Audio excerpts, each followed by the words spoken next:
A to Z। जी हाँ, 32 साल बाद देश में शिक्षा को लेकर एक नीति आई है। इसमें स्कूल एजुकेशन में बड़े बदलाव की तरफ इशारा किया गया है। मसलन 5वीं और अगर हो सके तो 8वीं तक मातृभाषा में पढ़ाई पर जोर दिए जाने की बात कही गई है। इसके अलावा प्ले स्कूल से लेकर बोर्ड एग्जाम के साथ साथ स्कूल में रहते हुए ही कामकाज की पढ़ाई यानी वोकेशनल कोर्सेज को भी जोड़ा गया है। इससे पर्सनालिटी तो बच्चों की निखरेगी ही, आत्मनिर्भर भारत की दिशा में स्कूल से ही बड़ा काम शुरू हो जाएगा। तो आज हम नई शिक्षा नीति में स्कूलों के लिए, बच्चों के लिए काम की सभी बातों की यहाँ पर बारीक विश्लेषण करेंगे और जानेंगे कि कैसे भविष्य में बच्चे देश के मजबूत कर्णधार ही नहीं बनेंगे बल्कि भारत के ज्ञान विज्ञान का लोहा पूरी दुनिया में मनवाएंगे। नमस्कार, मैं हूं आपके साथ कविता थपलियाल और मेरे साथ इस खास चर्चा में शामिल हो रहे हैं स्कूल एजुकेशन के पूर्व सेक्रेटरी अनिल स्वरूप और श्रीराम स्किल एंड एजुकेशन के डायरेक्टर दीपक मित्तल। आप दोनों का ही स्वागत है इस खास चर्चा में। अनिल जी, पहले आपके पास ही आऊंगी। सबसे पहले स्कूल के लिहाज से अगर देखा जाए, स्कूली बच्चों के विकास के लिहाज से देखा जाए तो आपको सबसे ज्यादा कौन सी बात इस नई शिक्षा नीति में पसंद आई है? मेरे विचार से जो शिक्षकों की व्यवस्था पर जो बल दिया गया है इस नीति में, सबसे महत्वपूर्ण है।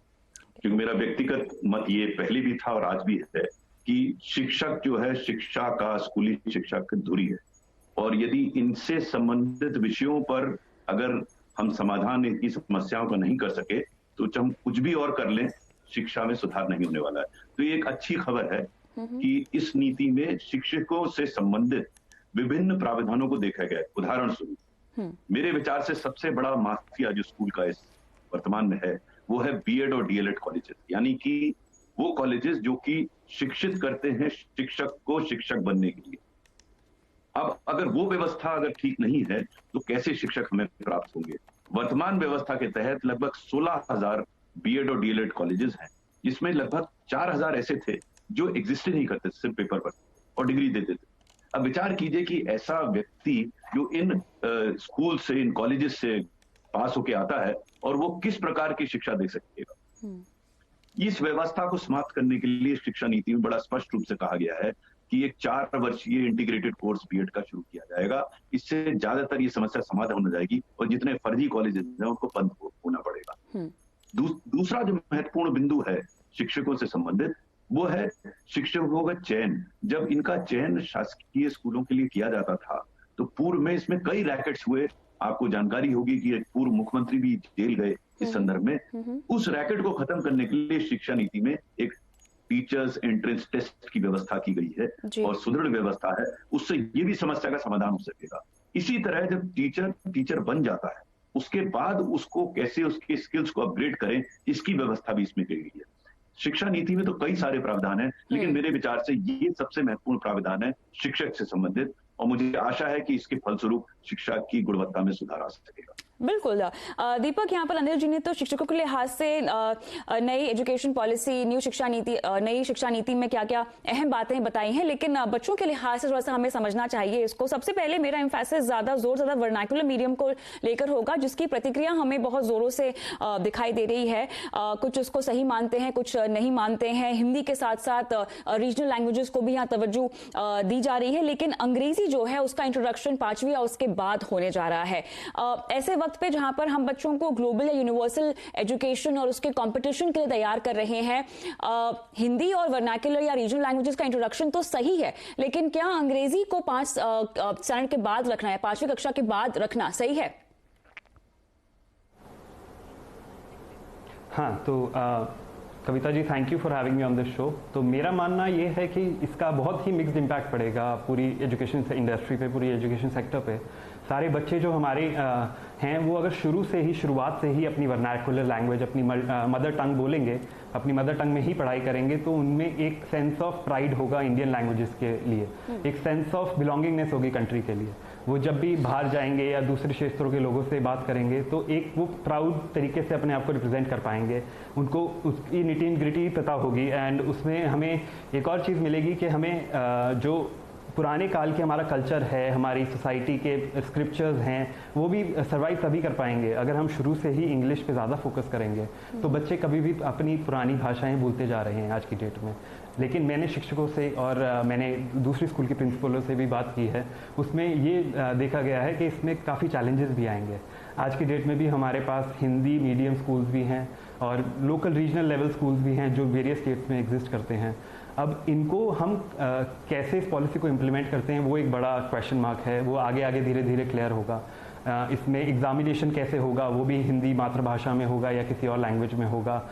इसमें अगर कोई ट्रांसफ़र केस है, फॉर एग्जांपल कोई बच्चा न्यू दिल्ली से ट्रांसफ़र होते हैं, उसके माँ बाप का ट्रांसफ़र होता है और वो तमिलनाडु या उड़ीसा जाता है, तो वो कैसे कोप अप करेगा। तो ये सारे कुछ क्वेश्चंस आ रहे हैं जो प्रिंसिपल्स ने उठाए हैं, जो पेरेंट्स ने उठाए हैं, जिसका वाजिब है वक्त रहते सरकार को फैसला करना पड़ेगा। तो ये कुछ सवाल आ रहे हैं। इसके अलावा जो बच्चे हैं वो भी जैसे कैसे एडजस्ट करेंगे छठी के बाद एकदम से जब उनको इंग्लिश में पढ़ाया जाएगा सेम सब्जेक्ट, जो साइंस और मैथ्स वो बचपन से हिंदी में पढ़ते आ रहे हैं, वो स्विच कैसे होगा। और इसमें जैसे ही टीचर को ट्रेन आज तक हमने इंग्लिश में किया है, अब उसको टीचर ट्रेनिंग में भी एक योगदान सरकार कैसे करेगी, उनको कैसे ट्रेन करेगी, वो भी एक बड़ा सवाल है। बिल्कुल सही आपने चीज़ें पॉइंट आउट की है, क्योंकि अनिल जी मुझे आपसे सहायता भी चाहिए यहाँ पर। अगर आप कोई सुझाव दे सके यहाँ पर वो तमाम प्रिंसिपल या एजुकेशनल रिप्रेजेंटेटिव जो भी हमारा शो देख रहे हैं, क्योंकि ये बहुत ही बेसिक प्रॉब्लम आने वाली है। रीजनल लैंग्वेजेस की दुविधा तो होगी, साथ ही इंग्लिश में आप छठी से जब आपका इंट्रोडक्शन होगा इस लैंग्वेज से, तो आपको एडजस्ट करने में भी दिक्कत होगी। आपकी क्या सलाह होगी इस मामले पर? देखिए, सबसे पहले तो मैं बताना चाहूंगा इस नीति में एक ये सबसे गंभीर समस्या ये है कि इस नीति को विशेषज्ञों ने बनाया है, तो इसमें बहुत अच्छी चीजें आई हैं, लेकिन वो इस जो उन्होंने सुझाव दिए हैं या जो नीति बनाई है उसमें व्यवहारिक पहलू उन्होंने नहीं दिए। तो सबसे पहले तो ये जो आप चर्चा कर रही हैं इसका मैं सिद्धांतिक पहलू समझाना चाहूंगा कि ऐसा क्यों किया उन्होंने, और इसमें कारण है इसका। ये विभिन्न रिसर्च ये बताती हैं कि कोई भी बच्चा किसी भी कॉन्सेप्ट या उसकी समझ अपनी मातृभाषा में ज्यादा अच्छी होती है, ये रिसर्च पे एस्टैब्लिश्ड है। तो सैद्धांतिक रूप से जो ये सुझाव है पॉलिसी में बिल्कुल सही है, लेकिन जैसा डायरेक्टर ने बताया इसके व्यवहारिक पहलू पे शायद चिंतन हुआ ही नहीं, क्योंकि ये बड़ा गंभीर है इसका व्यवहारिक पहलू। पहला ये कि हम ऐसे टीचर कहां से लाएंगे जो कि इस प्रकार की व्यवस्था दे सके। समस्या यह है आज की तारीख में कि जो हमें वर्तमान व्यवस्था में भी हमें समुचित मात्रा में सही टीचर उपलब्ध नहीं हो पा रहे हैं। इसके लिए हमें विशेष टीचर्स की आवश्यकता होगी, न केवल टीचर्स की, उतनी धनराशि की आवश्यकता होगी, और फिर जैसा उन्होंने डायरेक्टर ने बताया कई पहलुओं इसके ट्रांसफर में क्या करेंगे। लेकिन सैद्धांतिक रूप से मैं पुनः ये कहना चाहूंगा कि हमारे पास कई ऐसे उदाहरण हैं, जैसे दिल्ली का सबसे अच्छा स्कूल माने जाने वाला स्कूल सरदार पटेल स्कूल जो है वो कक्षा 1 से कक्षा 5 तक हिंदी में पढ़ाता है।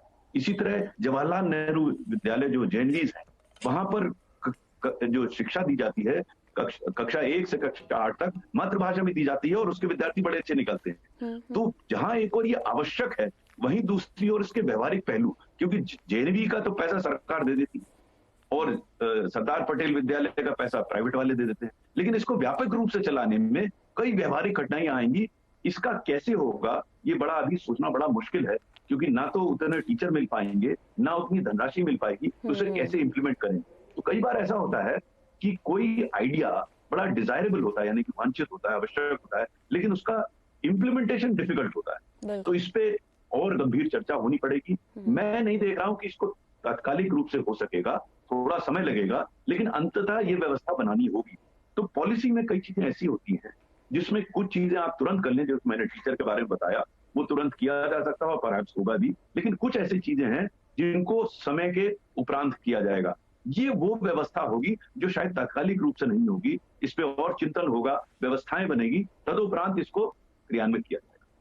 बिल्कुल, तो यहाँ पर एक व्यवहारिक पहलू हम छूटता हुआ देख रहे हैं, लेकिन दीपक जी यही पहलू हमें जो बोर्ड एग्जाम्स को आसान करने की बात आई है इस नई शिक्षा नीति में, वो साफ तौर से दिखाई दे रहा है। देखिए यहाँ पे साल में 2 बार परीक्षाएं जो है वो कराई जाएंगी, ऑब्जेक्टिव सब्जेक्टिव एग्जाम्स होंगे, इतना ही नहीं नॉलेज टेस्ट पे ज्यादा जोर दिया जाएगा। तो इस पूरे एंगल में आपको व्यवहारिक पहलू कितना दिखाई देता है और कितना पॉसिबल दिखाई देता है इम्प्लीमेंटेशन के लिहाज से भी?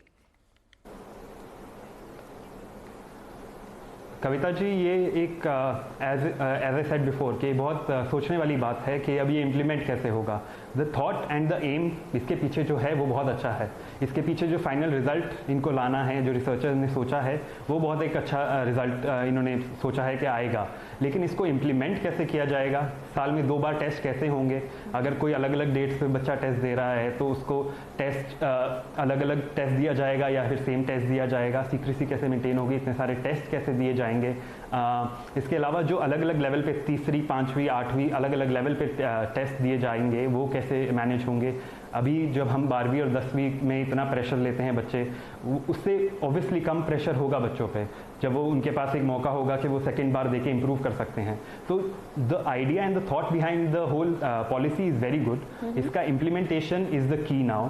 अभी हमारे पास बहुत टाइम है, 2030 से 35 तक ये पूरी पॉलिसी लागू होगी।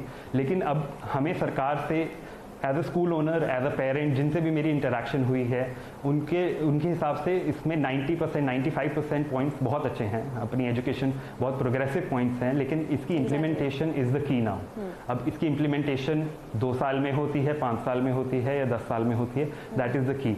एंड अभी जो एग्जिस्टिंग स्टूडेंट्स हैं उनके मन में बहुत डाउट्स हैं कि ये जो पॉलिसीज़ आई हैं ये उनकी लाइफ पे कैसे इम्पैक्ट होगी, तो उस पर भी सरकार को क्लैरिटी देनी है। जो अभी existing 3rd, 5th, 8th class में है कि जब तक वो बड़े होंगे, 8वीं कक्षा में पहुंचेंगे, 10वीं कक्षा में पहुंचेंगे, तब तक ये इम्प्लीमेंट होगा या उससे पहले इम्प्लीमेंट हो जाएगा। तो ये बहुत सारे डाउट्स आ रहे हैं कि what would be the plan. ये 60 पेजर या जो भी अभी तक हमारे पास इंफॉर्मेशन आई है थ्रू द उन्होंने जो प्रेस कॉन्फ्रेंस रखी थी मिनिस्ट्री ने, उसमें सब कुछ ओवरऑल कवर अप किया गया है। ये बड़ी ही एक कहा जाए तो उन्होंने सब कुछ कवर करने की, प्री स्कूल से लेके हायर एजुकेशन तक कवर करने की कोशिश की गई है। लेकिन इसमें अब डिटेल्स धीरे धीरे आएंगी, वही क्लैरिफाई होगा। अब जैसे कि एक मेरे दोस्त हैं, मित्र हैं, वो प्री स्कूल चलाते हैं। प्री स्कूल के बारे में इन्होंने मेंशन किया है कि प्री स्कूल एजुकेशन इंटीग्रेट होगी 3 years onwards। लेकिन अभी जो पूरे देश में प्री स्कूल्स चल रहे हैं उसमें 3 साल से छोटे बच्चे पढ़ रहे हैं, जिसमें 1.5 साल का बच्चा चला जाता है और वो 3 साल के बाद नर्सरी स्कूल स्टार्ट करता है।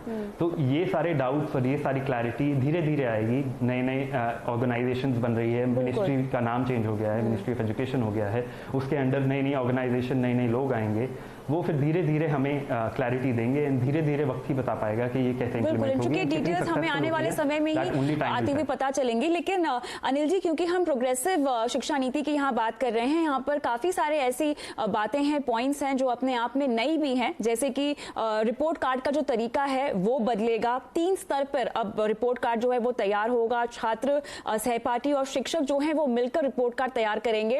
अगर हम ये सोच के चल रहे हैं कि ग्लोबल स्टैंडर्ड को देखते हुए हम अपनी शिक्षा नीति बना रहे हैं और उसमें बदलाव ला रहे हैं, रिपोर्ट कार्ड बदलने का तरीका ग्लोबली कितना मान्यता इसको प्राप्त है और बच्चों पर इसका किस तरह का असर पड़ेगा? देखिए, ये नीति बन रही थी उस समय मैं शिक्षा सचिव था, जब डॉक्टर कस्तूरी रंगन की अध्यक्षता में समिति बनाई गई। जब वो उनसे भेंट करने आए और मेरे सुझाव उन्होंने मुझसे पूछे, तो मैंने बड़ा 2 टूक जवाब दिया उनको। मैंने कहा, आप बेकार मेहनत कर रहे हैं, इस देश को नीति की उतनी आवश्यकता नहीं है, इस देश को एक्शन प्लान की जरूरत है। सही बात है। क्योंकि जब आप किसी भी एडवाइस का, राय का, आइडिया का जब प्लान बनाते हैं तो उसका व्यवहारिक पहलू अवश्य होता क्या है कि जिसको एडवाइस देनी है, जिसको राय देनी है, वो तो देकर चला जाता है, और जिसको करना है वो ये सोचता है इसको मैं कैसे करूं। तो जो आप कुछ बिंदु यहाँ सामने रख रही हैं, ये अपने आप में बड़े अच्छे हैं, बिंदु बड़े अच्छे हैं। लेकिन इस देश में, क्योंकि हम प्रजातंत्र में हैं, मैं थोड़ा अंग्रेजी में बताना चाहूंगा, for any idea to fructify it has to be politically acceptable. तो ये नीति तो पॉलिटिकली एक्सेप्टेबल हो गई, सोशली डिजायरेबल, टेक्नोलॉजिकली फीजिबल, और चौथा बिंदु सबसे महत्वपूर्ण है, फाइनेंशियली वायबल, और 5वां और महत्वपूर्ण है, एडमिनिस्ट्रेटिवली डूएबल, और फाइनली जुडिशियली टेनेबल। इसमें जो चौथा और 5वां बिंदु है उस पर मैं विशेष रूप से देना चाहूंगा, और जो आपने बात कही उससे जोड़ना चाहूंगा। हमने बहुत ही एम्बिशियस प्लान बनाया और एम्बिशियस होना भी चाहिए। प्रश्न ये है कि इस एम्बिशन को पूरा करने के लिए क्या वो धनराशि उपलब्ध हो सकेगी। इस नीति में कहा गया है कि 6% जीडीपी का दिया जाएगा। अब कहना बात अलग है और उपलब्ध कराना अलग।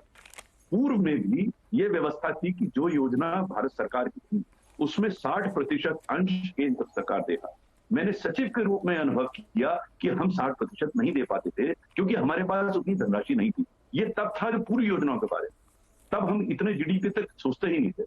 आगे कैसे ये प्राप्त होगा? अगर ये प्राप्त होता है तो बहुत अच्छा, मुझे आशा है मिलेगा, तो इन चीजों की व्यवस्था हो सकती है। रही बात रिपोर्ट कार्ड की, मैं रिपोर्ट कार्ड में बहुत ज्यादा इंटरेस्टेड नहीं व्यक्तिगत रूप से। मेरा यह मानना है कि कॉम्पिटेंसीज असेस होनी चाहिए। रिपोर्ट कार्ड के चक्कर में एक अनावश्यक कंपटीशन शुरू हो जाता है कि बच्चा ये इन प्रकार अच्छे नंबर प्राप्त कर सके। वास्तविकता यह है कि इस नीति में एक बड़ी अच्छी बात आई है। उन्होंने ये कहा है कि कक्षा 12 में जो अंक प्राप्त होंगे, उसके बाद उन अंक के माध्यम से यूनिवर्सिटीज में एडमिशन नहीं होगा। इस व्यवस्था, जो वर्तमान व्यवस्था के आधार पर एक ही अजीब सी स्थिति शुरू हो गई थी कि बच्चे को इंग्लिश लिटरेचर में भी 100/100 नंबर मिल जाते थे। शेक्सपियर सोच रहा होगा कि ये कैसे मिल जाते हैं नंबर। इतने नंबर मिल जाना इसलिए आवश्यक था क्योंकि सब बोर्ड बढ़ा चढ़ा के नंबर देते थे। ये मैंने व्यक्तिगत रूप से देखा कि मार्क्स की स्पाइकिंग होती। अब व्यवस्था जो की जा रही है पॉलिसी में, उसमें अब एक एंट्रेंस एग्जाम होगा यूनिवर्सिटी के। सो उससे ये जो मार्क्स की अधिक से अधिक पाने की प्रवृत्ति थी, वो समाप्त हो सकती। इसी तरह रिपोर्ट कार्ड को भी हमें इसी दृष्टिकोण से देखना पड़ेगा कि उस रिपोर्ट कार्ड को क्या हम अंकों पर ही आधारित कर रहे हैं या उसकी पर्सनैलिटी या ओवरऑल डेवलपमेंट। ये नीति ओवरऑल डेवलपमेंट की बात करती है। अगेन, जैसा डायरेक्टर भी बिल्कुल सही कह रहे हैं कि इसका हमें व्यवहारिक पहलू देखना पड़ेगा कि अगर ये अच्छा है और इसको कोई डिनाई नहीं कर सकता, ये अच्छा नहीं है, अच्छा है। पहले भी कंटिन्यूअस इवैल्यूएशन की व्यवस्था की गई थी आरटीई में, उसके बाद फिर वो समाप्त इसलिए करनी पड़ी कि उसको व्यवहारिक नहीं पाया गया। तो कई बार ऐसा होता है कि आप आइडिया एक अच्छा होता है, एक सुझाव अच्छा होता है, लेकिन जब आप क्रियान्वयन करने जाते हैं तो आपके पास वो वेरविदौल नहीं होता। आज की तारीख में आप देखिए, यूपी बिहार में या अन्य प्रदेशों में भी हमारी तारीख टीचर स्कूल जाता ही नहीं, 25% स्कूल टीचर नहीं जाते। तो आप ये रिपोर्ट कार्ड का क्या करेंगे? तो हमें थोड़ा ऐसे स्टेप बाय स्टेप करना होगा। पहले ये इंश्योर करना होगा कि जो सामान्य कार्य टीचर को करना है, हम उसको वो तो करा लें। ये रिपोर्ट कार्ड तो बाद में बढ़ेगा। जब टीचर आएगा ही नहीं स्कूल में, तो रिपोर्ट कार्ड कौन बढ़ेगा? तो हमें स्टेप बाय स्टेप चलना पड़ेगा। इसके लिए आज की तारीख में व्यवस्था की जा सकती है। तभी सबसे आरंभ में मैंने टीचर पे बल दिया था। अगर हमने टीचर की प्रवृत्ति, उसको हमने सही टीचर को नियुक्ति और उसको वहां रखने की व्यवस्था नहीं की, तो ये सब सुझाव रह जाएंगे। बिल्कुल, जो जमीनी हकीकत है पहले उससे वाकिफ होकर हमें फंडामेंटल्स में सुधार लाना होगा। उसके बाद ये तमाम जो डेवलपमेंट बातें कही गई हैं शिक्षा नीति में, उन पर अमल किया जाएगा, उन पर उनका इंप्लीमेंटेशन किया जाएगा। लेकिन फिलहाल हमें रुकना होगा छोटे से ब्रेक के लिए। ब्रेक के बाद कुछ और अहम पहलू हैं इस नई शिक्षा नीति में जिन पर हमें बात करनी है। खासतौर से आर्ट्स, साइंस, कॉमर्स स्ट्रीम्स में अब सेपरेशन नहीं होगा। साथ ही ऑनलाइन एजुकेशन को बढ़ावा दिया गया, उस पर तवज्जो दिया गया है। हमारे एनालिस्टों का क्या कहना है इस पर, किस तरह की दिक्कतें इन्हें अमल करने में सामने आ सकती है, इस पर करेंगे चर्चा विस्तार से इस ब्रेक के बाद।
नई शिक्षा नीति से आपके बच्चे का भविष्य कैसे सुधरेगा और कैसे सुनहरे भविष्य को ध्यान में रखते हुए शिक्षा नीति जो है तैयार की गई है, इस पर हम विस्तार से बात कर रहे हैं। चर्चा को आगे बढ़ाते हैं। और दीपक मित्तल जी, मेरा सवाल अब ये है कि साइंस, कॉमर्स और आर्ट्स स्ट्रीम्स को जो है वो अब उनपे जो सेपरेशन था उसे बहाल कर दिया गया है, उसे हटा दिया गया है। अब ऐसे में बच्चों के लिए सब्जेक्ट्स का सिलेक्शन करना, अपने इंटरेस्ट के मुताबिक सब्जेक्ट्स को सिलेक्ट करना तो आसान हो जाएगा, लेकिन कुछ बच्चे हैं जो अक्सर ये फैसला नहीं कर पाते कि उनकी दिलचस्पी किन सब्जेक्ट्स में है। जहां मैं अगर अपना एग्जांपल आपको देना चाहूं तो मुझे याद है मुझे आर्ट्स लेना था, लेकिन हमारे वक्त क्योंकि आर्ट्स अगर आपने लिया है मतलब आपके परसेंटेज कम आए होंगे, ऐसी माइंडसेट बहुत ज्यादा थी, तो मेरे डैड ने मुझे कहा कि देख लो तुम साइंस या कॉमर्स में से कुछ डिसाइड कर लो, आर्ट्स तो मत लो।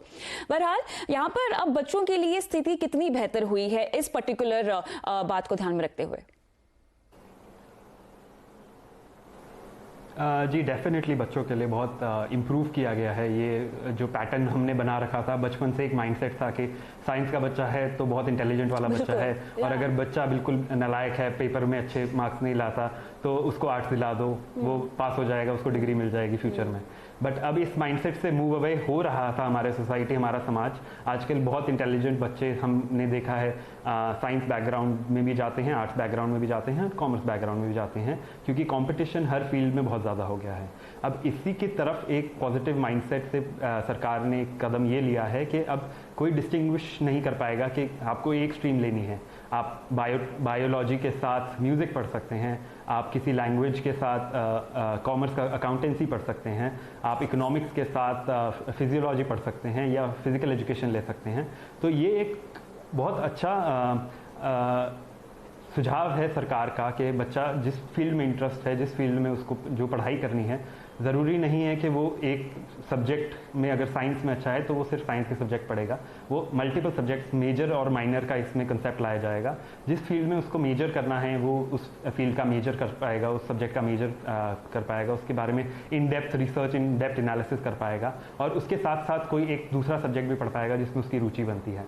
इससे holistic development of the child would be taken care of. इससे हर बच्चा अपनी, जो कहते हैं ना कि अपनी हॉबी को अपना काम बना लो, आप कभी लाइफ में काम नहीं करेंगे, तो वो हर बच्चा परस्यू कर पाएगा। हर बच्चा फ्यूचर में अपना देख पाएगा कि उसको कौन सा सब्जेक्ट पसंद है, कौन सा सब्जेक्ट नहीं पसंद है। तो this would be a positive implementation. हालांकि जैसे हमने पूरी चर्चा में ये डिस्कस किया कि इसकी implementation would be very difficult, because अब कोई एक क्लास में फिक्स नंबर ऑफ बच्चे नहीं रहेंगे, सब्जेक्ट वाइज नंबर ऑफ बच्चे हर क्लास में चेंज होते रहेंगे। तो क्या ये कॉलेज एजुकेशन की तरह हो जाएगा कि हर बार लेक्चर हॉल्स चेंज करने पड़ेंगे बच्चों को? इतने लेक्चर हॉल्स की व्यवस्था स्कूलों में है या नहीं, क्योंकि इतने सारे सब्जेक्ट्स हैं, इतने सारे ऑप्शंस हैं, तो क्या Exactly. और दूसरा सवाल मेरा ये भी है अनिल जी कि सब्जेक्ट्स का जो चुनाव है वो कैसे होगा? ठीक है, स्किल डेवलपमेंट पर और उनकी नॉलेज डेवलपमेंट पे तो आप फोकस कर ही रहे हैं इसके जरिए, लेकिन वो दायरा क्या होगा सब्जेक्ट्स का? देखिए, सबसे पहले तो ये कि मैं बताना चाहूंगा ये बहुत अच्छा स्टेप है। राइट। इस फ्लेक्सिबिलिटी को दिया जाना आवश्यक था और ये दिया गया। और अन्य पहलुओं, अन्य जो इसके प्रोविजंस हैं उसकी अपेक्षा में इसका इम्प्लीमेंटेशन में उतनी प्रॉब्लम नहीं आई। जो पहले हमने चर्चाएं की उसमें तो बहुत बताएंगी सब, इसमें इतनी इसलिए नहीं आएंगी कि वो, ये जरूरी नहीं कि हर स्कूल में हर सब्जेक्ट ऑप्शनल मिले उसे।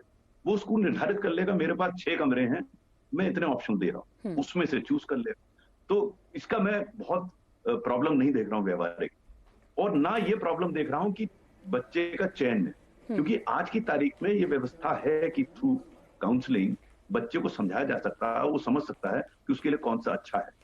इसमें जो सबसे महत्वपूर्ण बात है, जो इससे लगती हुई जो शायद चर्चा में नहीं आ पाई है, वो है कि emphasis on vocational training. Right. क्योंकि अभी तक ये माना जाता था कि साइंस, कॉमर्स, आर्ट्स और उसके नीचे वोकेशनल ट्रेनिंग, ये हायरार्की होती थी। उसका कारण बड़ा सिंपल था, हमारी व्यवस्था है उसमें जो हम मस्तिष्क से काम करते हैं उसको सुपीरियर मानते हैं, और जो हाथ से काम करते हैं उसे इंफीरियर मानते हैं। बिल्कुल। मैं नहीं मानता ऐसे, लेकिन ऐसा मानते थे, और वही हमारी शिक्षा व्यवस्था में आ गया था कि हम जो आदमी पढ़ नहीं पाता था उसको वोकेशनल ट्रेनिंग मिल जाती। अब इसको एक ही पेडेस्टल पे ले आए, मैं समझता हूँ ये बहुत ही अच्छी व्यवस्था है। ये पूर्व में भी सीबीएसई ने इसे आरंभ किया था। सीबीएसई ने आज से करीब 3-4 वर्ष पूर्व वोकेशनल ट्रेनिंग के सब्जेक्ट्स अपने रेगुलर सब्जेक्ट्स में ले आए थे, वो एक आरंभ था, और अब उसको एक पॉलिसी का स्वरूप दिया गया है, मीनिंग देयर बाय कि अन्य जगहों पर वो लागू हो सकेगा, अन्य बोर्ड भी उसे लागू कर सकेंगे। ये बहुत ही अच्छी व्यवस्था है। कोई भी नई चीज करने में कुछ ना कुछ कठिनाइयां तो आएंगी, ये हमें मान के चलना चाहिए कि आसान होता तो अब तक हो गया होता ना, लेकिन कठिनाइयां इसमें आएंगी। इस पहलू को मैं समझता हूं ये आरंभिक तौर से इसको इंप्लीमेंट किया जा सकता है, और इसमें एडवांटेज क्या है कि इसमें स्कूल ये मैंडेट नहीं किया गया है। सो स्कूल ये ऑप्शन ले सकता है कि हम कुछ वर्ष अपनी वर्तमान व्यवस्था में चलेंगे, उसके बाद जब परिवर्तन करेंगे तो ये नहीं है कि सब सब्जेक्ट्स में सबको ऑप्शनल दे देंगे, वो उसको धीरे धीरे चेंज कर सकते हैं। तो ये डूएबल है, प्रैक्टिकेबल है, और मुझे आशा है कि ये शीघ्र होगा भी, और इससे बच्चों को लाभ मिलेगा, उनके ओवरऑल डेवलपमेंट में लाभ भी होगा। बिल्कुल बिल्कुल, बहुत जरूरी भी है क्योंकि हम सब उम्मीद लगाए बैठे, क्योंकि देखिए ओवरऑल कुल मिलाकर काफी एम्बिशियस नई शिक्षा नीति यहाँ पर सामने आई है, जहां बच्चों की ओवरऑल डेवलपमेंट की तो बात कही गई है, लेकिन जैसा कि हमने भी इस चर्चा में बात की है, कई पहलुओं पे व्यवहारिक एस्पेक्ट जो है वो मिस है। इनके इम्प्लीमेंटेशन को कैसे किया जाएगा, जमीनी हकीकत क्योंकि कुछ और कह रही है, उस पर कैसे काम होगा, बहुत सारे पहलू हैं, एस्पेक्ट्स हैं जो हमें देखने हैं, और मेरे ख्याल से समय आते आते ही हमें उन बातों के बारे में और बारीकी से खुलासा होगा, या वो बातें समझ में आएंगी, या उन पर काम कैसे हो रहा है उसको लेके तथ्य जो है जो उजागर होंगे। बहुत बहुत शुक्रिया बहरहाल आप सभी का इस खास चर्चा में मेरे साथ शामिल होने के लिए, और मुझे भी कंज्यूमर अड्डा के इस एपिसोड में इजाजत दें, लेकिन बने रहिए सिंघवी से आवाज के साथ। नमस्कार।